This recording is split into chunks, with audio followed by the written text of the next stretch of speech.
Hello, everyone. It's Fred again from Notes of a Nomad, video number 137. Today, I want to talk about leadership. The world has changed a lot in the last many decades since I grew up. And the old type of leadership used to be leaders with followers. Today, that scenario doesn't work as well. And in today's world, with all the changes and so many complications compared to what it was like decades ago, it's more of a leader with leaders working together. A book that comes to mind in this regard is a very interesting book called Turn the Ship Around by David Marquette, who was a commander of a U.S. nuclear submarine in the 1990s, I believe. And what happened was he was supposed to take over another submarine and learned all the intricacies about a particular submarine. But unfortunately, he was put in charge of a different submarine and he didn't know and couldn't make all the decisions himself. So he had to rely on the crew. Now, the submarine he took over had the worst record in the US Navy at that time.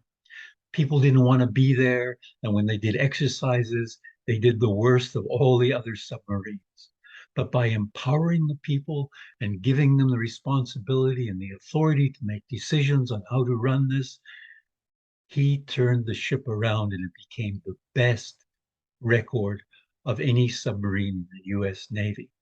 Wrote a book about it, and of course, the US Navy tried to emulate what he did with all the other ways of running the submarines.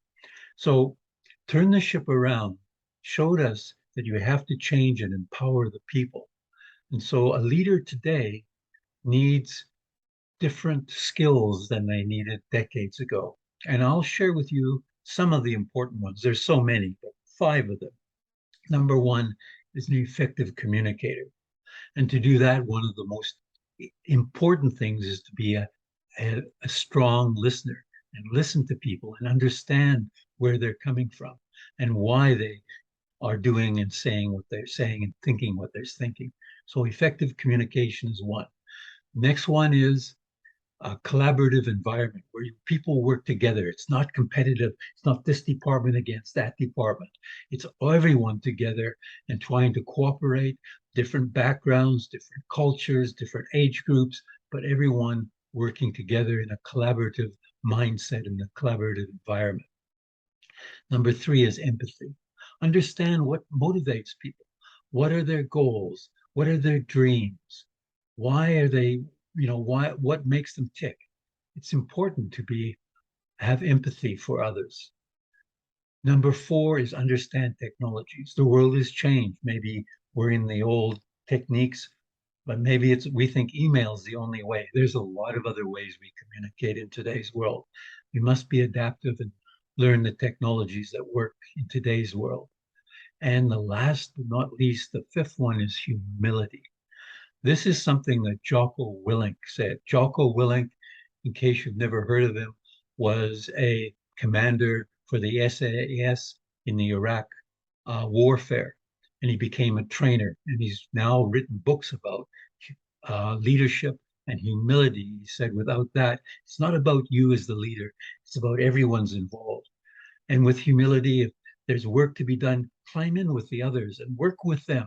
Do the work with them. They'll respect you and they see how important it is. I mean, Elon Musk comes to mind when I think of that. I mean, he's down on the factory floor and on the assembly line trying to sort out the problems. And that's what we talk about humility. So with those five things, there's more than that, but those are some of the most important. The effective communicator, a collaborative mindset and environment, having empathy for everyone, using the technologies that work today, and the fact that there's humility. It's not all about you, it's about everyone as a team. With that, I would suggest that everyone can do this. Now, I say, oh, I'm not a commander of a nuclear submarine. No, but you may be a friend, you may be a coworker, you may be a parent or a grandparent. Look around, look right and left and say, hey, how can I assist people to meet their dreams and their goals and work with them? Uh, there's a very great quote that I'll share with you that I think really expresses what a leader does. And it says, if your actions inspire others to dream more, learn more, do more, and become more, you are a leader. You say, well, how would I do that? Well, just with one person, doesn't matter who it is. Just work with them and say, hey, let's work together. Let's discuss things. And if you do that, meet with them on a regular basis. And I always suggest, say, hey, what's going well in your life or in your job or whatever it is?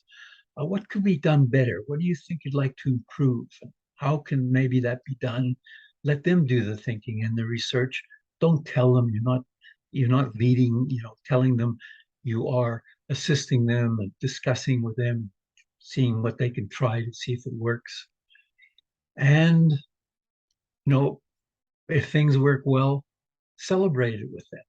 Say, hey, that went well, didn't it? So those are the things you can do, just one person. And that shows you that you would assist them. And if you assist them, dream more, learn more, do more, and become more, you're a leader. So you can start small with one person. So with that, I would leave you this week and say adios, au revoir, wishing you, your family, and friends lots of love and laughter. Bye for now from Fred and Notes of a Nomad.